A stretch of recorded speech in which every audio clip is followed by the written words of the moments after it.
जय हिंद दोस्तों, मैं हूं लक्ष्य सिंह और आप देख रहे हैं लेसिंग स्टडी पॉइंट। आज हम बिहार बोर्ड कक्षा 10वीं का गणित प्रश्नावली 3.4 हल करेंगे। तो पहला प्रश्न है कि निम्न समीकरणों को के युग्म को विलोपन विधि तथा प्रतिस्थापन विधि द्वारा हल करें और कौन सी विधि अधिक उपयुक्त है। तो आइए हल करते हैं। पहला क्या है? पहला है आपका x प्लस वाई बराबर 5, इसको हम समीकरण 1 नाम दे देते हैं। और दूसरा वाला है आपका 2x माइनस 3y बराबर 4, इसको समीकरण 2 नाम दे देते हैं। अब इसमें समझने वाली यह बात है कि यह जो कोई भी समीकरण है, किसी भी समीकरण को या कोई भी गुणांक को हमें बराबर करना है। ठीक है, तो पहले देखते हैं समीकरण 1 से कि समीकरण 1 में क्या है आपका x प्लस, थोड़ा दूरी पर लिखेंगे, x plus y equals to 5। ठीक है, समीकरण 1 है। समीकरण 1 से लिख देंगे यहाँ पे समीकरण 1 से। दूसरा क्या है कि समीकरण 2 से।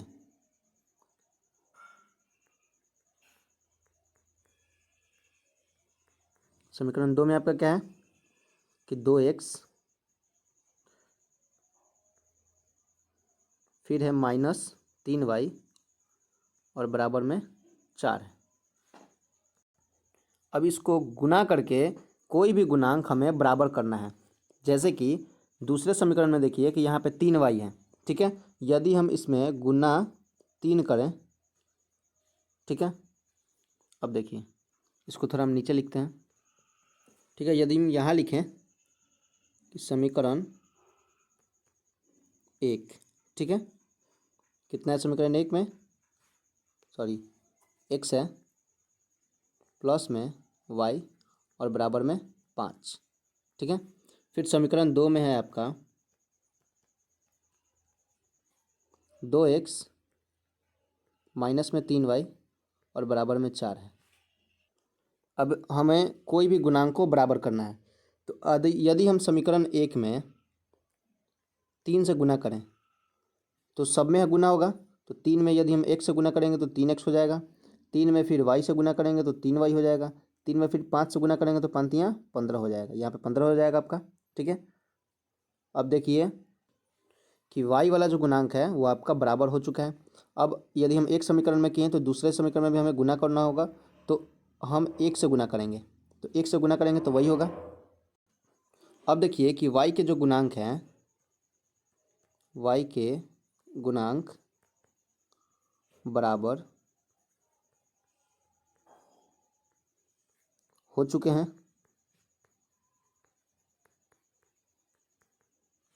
अतः चिन्ह भी विपरीत है, यानी उल्टा है, अर्थात माइनस प्लस है। तो इसको हम क्या करेंगे, जोड़ेंगे।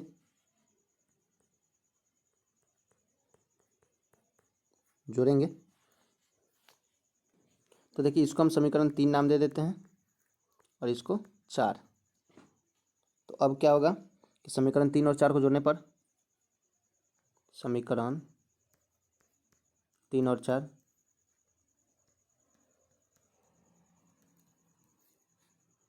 4 है, जोड़ने पर तो क्या हो जाएगा आपका पहला 3 समीकरण क्या है, 3x प्लस 3y बराबर में 15 है। ठीक है, और चौथा समीकरण क्या है, 2x माइनस 3y बराबर में 4। अब इसको हम जोड़ेंगे, यानी कि ये हो जाएगा आपका 5x और उसके बाद देखिए कि प्लस 3y और माइनस में 3y कट गया। और जब जोड़ेंगे तो ये भी जोड़ेंगे तो 15 और 4 19 हो जाएगा। तो x बराबर क्या हो गया आपका 19/5। ठीक है, x का मान आ गया। अब हम क्या करेंगे कि समीकरण, कोई भी समीकरण में, समीकरण 1 में या समीकरण 2 में हम किस में भी x का मान रख देंगे। तो मान लीजिए हम समीकरण 1 में x का मान रखते हैं। समीकरण 1 क्या है, x प्लस वाई बराबर 5। तो लिखेंगे समीकरण 1 में x का मान रखने पर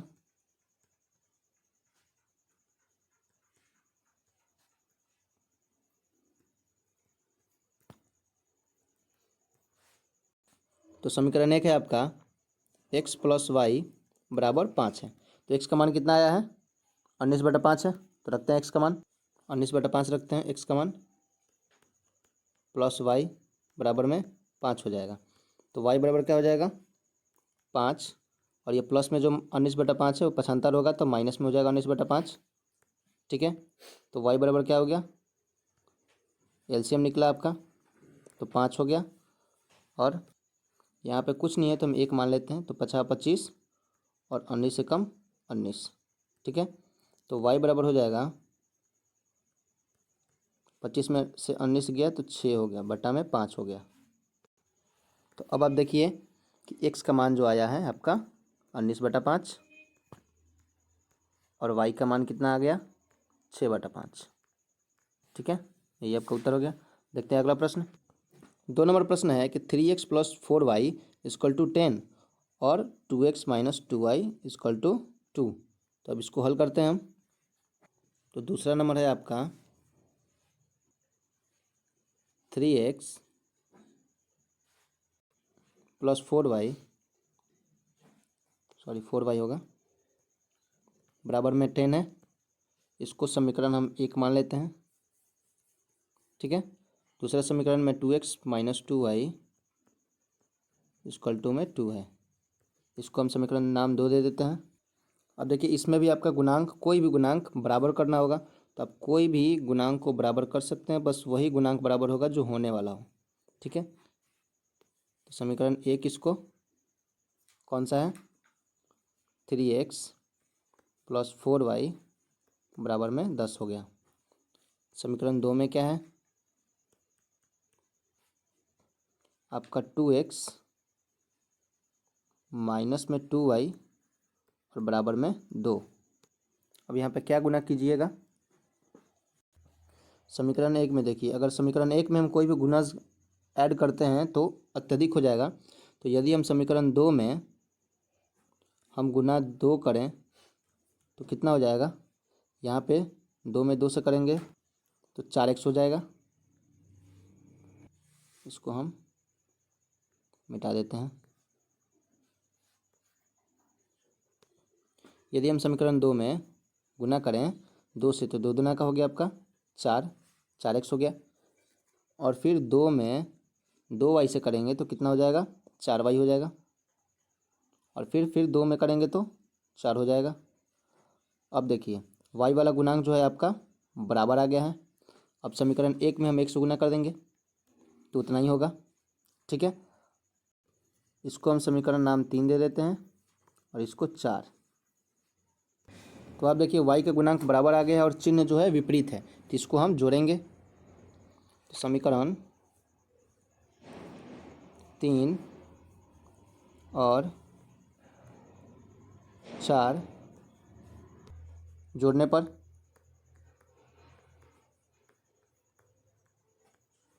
समीकरण 3 में क्या है आपका? 3x plus 4y plus 4y बराबर में 10। और दूसरे में क्या है समीकरण में? समीकरण 4 में 4x हो गया माइनस 4y और बराबर में 4। अब इसको आपको जोड़ना है। तो ये हो जाएगा 4 और 3 7x और यह माइनस प्लस कट गया और ये हो गया 10 और 4 14। ठीक है। तो x बराबर हो जाएगा आपका 14/7, यानी कि x का मान 2। ठीक है। अब क्या करेंगे हम? x का मान कोई भी समीकरण में रख सकते हैं। x का मान समीकरण 1 थोड़ा सरल है, 1 में रखते हैं। 1 में रखने पर समीकरण 1 क्या है? 3x प्लस 4y बराबर में 10। अब देखिए x का मान कितना आया है? 2 आया है। तो 2 लिखेंगे गुणांक में, प्लस में 4y और बराबर में 10। तो 3 दूना का 6 हो गया। ये हो गया 4y और बराबर में 10। तो 4y बराबर 10। अगर प्लस में 6 है तो इधर पक्षांतर होगा तो माइनस में 6 हो गया। तो 4y बराबर 10 में से 6 गया तो 4। तो y का मान आ गया आपका 4/4, यानी कि 1। तो अब आपका आ गया x का मान जो आया है 2 और y का मान 1। सॉल्व हो गया। देखते हैं अगला प्रश्न। 3 नंबर है कि 3x माइनस 5y माइनस 4 बराबर 0। उसके बाद है 9x equal to 2y plus 7। तो हल करते हैं इसको। 3 नंबर में है 3x minus 5y minus 4 is equal to 0। अब इसको थोड़ा हम थोड़ा सरल करेंगे तो क्या हो जाएगा 3x माइनस 5y और बराबर में ये देखिए माइनस वाला जो 4 है बराबर के बाद जाएगा तो प्लस में 4 आ जाएगा। इसको हम समीकरण नाम 1 दे देते हैं, ठीक है। और दूसरा समीकरण में क्या है आपका 9x equal to 2y plus 7। 9x equal to 2y plus 7। इसको भी थोड़ा सा सरल करते हैं तो क्या हो जाएगा आपका 9x माइनस में जो प्लस में जो 2y है वो माइनस में आ जाएगा और ये प्लस में 7 आ जाएगा, ठीक है। इसको हम समीकरण नाम 2 दे देते हैं। अब इसके हम गुणांक बराबर करते हैं वैसे ही। तो समीकरण यहाँ पे 1 लिख देंगे। समीकरण 1 में क्या है आपका 3x माइनस में 5y फिर माइनस में 4 नहीं होगा बराबर में 4 होगा। समीकरण 1 में देखिए फिर जो है समीकरण 2। समीकरण 2 में क्या है आपका 9x माइनस में 2y और प्लस में यहाँ पे प्लस ना होकर यहाँ पे बराबर का चिन्ह होगा, बराबर का चिन्ह होगा। तो यहाँ पे आपका हो गया बराबर 7, ठीक है। अब देखिए इसमें हम कौन सा गुणांक को बराबर करें, क्या गुना करने पर गुणांक बराबर होंगे। तो यहाँ पे 9 है तो यहाँ पर भी हम 9 कर देंगे तो कितना लिखेंगे गुना में 3 करेंगे तो यहाँ पे आपका जाएगा 9। तो मिटाते हैं इस यहाँ पे और हो जाएगा आपका 3 तरीके 9x। फिर आप 5 में 3 से गुना कीजिएगा तो कितना हो जाएगा 15y, ठीक है। फिर 4 में 3 से गुना करेंगे तो कितना हो जाएगा 12। तो अब देखिए x के गुणांक जो है बराबर आ चुके हैं तो हम यहाँ पे 1 से गुना कर देंगे तो वही होगा, ठीक है। अब y के गुणांक बराबर हो गए हैं, सॉरी x के गुणांक बराबर हो चुके हैं और चिन्ह भी जो है प्लस का ही है तो हम इसको घटाएंगे। यानी कि समीकरण अगर चिन्ह विपरीत होगा तो जोड़ेंगे, अगर चिन्ह बराबर होगा प्लस प्लस होगा तो उसको घटाएंगे। तो समीकरण 3, इसको हम समीकरण नाम 3 दे देते हैं और इसको 4। समीकरण 3 में से 4 घटाने पर, तो घटाते हैं समीकरण 3 में से 4। तो आपका समीकरण 3 है 9x माइनस 15y और बराबर में 12 है, ठीक है। और समीकरण 4 जो है यह भी है 9x माइनस में 2y और बराबर में 7। अब होगा चिन्ह परिवर्तन, यानी कि यहाँ पे प्लस है तो माइनस का चिन्ह, यहाँ पे प्लस माइनस है तो प्लस का चिन्ह और यहाँ पे प्लस है तो माइनस का चिन्ह। ये कट गया और ये कितना हो गया, ऊपर वाला माइनस है नीचे वाला प्लस है। तो 15 में से 2 घटाएंगे तो कितना हो जाएगा माइनस 13y और बराबर में 12 में से 7 गया 5। तो y का मान कितना आ गया 5/- -13, यानी कि -5/13।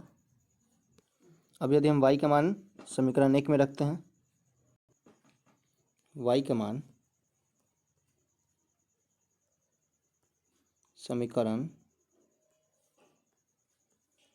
1 में रखने पर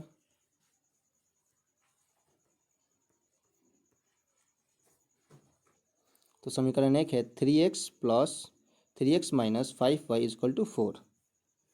3x minus 5y equal to 4 और आपका y का मान कितना आया है 5/13 है। तो y की जगह पे 5/13 तो 3x माइनस 5 और ये हो गया आपका -5/13 और बराबर में 4। अब यदि हम गुना करेंगे तो 5 में 5 से तो माइनस माइनस प्लस हो जाएगा और 50 25 बटा में 13 हो गया, ठीक है, और बराबर में 4। अब यदि हम बराबर 4 में हो जाएगा इसका लघुत्तम निकालें। 13 हो गया, यहाँ पे 1 मान लेते हैं, 13 39 हो गया, 39x, 13 कम 13 तो 25 से कम 25 बराबर में 4। अब इसको हम थोड़ा क्रॉस मल्टीप्लिकेशन हल करेंगे। यहाँ पे 1 मान लेते हैं तो ये हो गया आपका 39x प्लस में 25 और बराबर में 4 में 13 से करेंगे तो 52 हो जाएगा। फिर 39x बराबर में 52 और ये जो प्लस में 25 है इधर माइनस में 25 आ जाएगा। 39x बराबर 52 में से 25 जाएगा तो 27 हो गया। तो x का मान कितना आ जाएगा? 27 बटा 39। थोड़ा इसको और हल करेंगे तो कितना हो जाएगा? 9 बटा 13, 9 3 27 33 39। तो x का मान 9 बटा 13, सॉरी 9 बटा 13 और y का मान जो आया -5 बटा 13। हल हो गया। देखते हैं अगला प्रश्न। 4 नंबर प्रश्न है कि x बटा 2 है, ठीक है, ये x बटा 2 है प्लस 2y बटा 3 है और बराबर में -1। फिर है x माइनस y बटा 3 और बराबर में 3। तो आइए हल करते हैं इसको भी। इस प्रश्न का आखिरी सवाल 4था नंबर है। पहला समीकरण में है कि x बटा 2 है प्लस में 2y बटा 3 फिर बराबर में -1 है।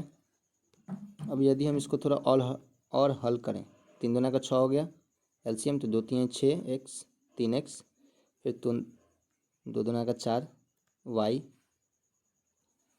और बराबर में -1 हो गया। ये हो गया 3x प्लस 4y और बराबर में -6। क्रॉस मल्टीप्लिकेशन होगा, ठीक है। तो अब इसको हम समीकरण नाम 1 दे देते हैं। अब दूसरा समीकरण क्या है कि x माइनस y बटा 3 और बराबर में 3। इसको भी थोड़ा सा और सरल कर लेते हैं। तो यहाँ पे हम मान लेते हैं 1 है, 1 मान लिए और ये एलसीएम हो गया 3 तो 3x हो गया और माइनस में y हो गया और बराबर में आपका 3। उसके बाद यदि हम इसको क्रॉस मल्टीप्लिकेशन करें, तिरछा तिरछी गुना करें तो 3x माइनस वाई और बराबर में 9 हो जाएगा। इसको हम समीकरण नाम 2 दे देते हैं। अब देखिए इसमें पहले ही y x का जो गुणांक है पहले से ही बराबर है और दोनों में धन चिन्ह है यानी कि प्लस का चिन्ह है, तो हम इसको घटाएंगे यानी कि समीकरण 1 में से 2 घटाने पर, ठीक है। तो समीकरण 1 क्या है आपका? 3x प्लस 4y और बराबर में -6 है। दूसरा समीकरण है 3x माइनस y और बराबर में 9 है। चिन्ह परिवर्तन होगा यानी कि यहाँ पे प्लस है तो माइनस, यहाँ पे माइनस है तो प्लस और यहाँ पे प्लस है तो माइनस। ये कट गया आपका और ये प्लस, ऊपर वाला भी प्लस नीचे भी प्लस, तो 4x 5y हो गया और बराबर में इसमें भी माइनस है और ऊपर वाले में भी माइनस है, तो 9 6 15 हो जाएगा यानी कि माइनस में 15 होगा। तो y बराबर हो जाएगा -15 और बटा 5 कटेगा तो y का मान आ गया आपका कितना? -3। अब हम y का मान समीकरण 1 में रखते हैं तो क्या लिखेंगे? y का मान समीकरण 1 में रखने पर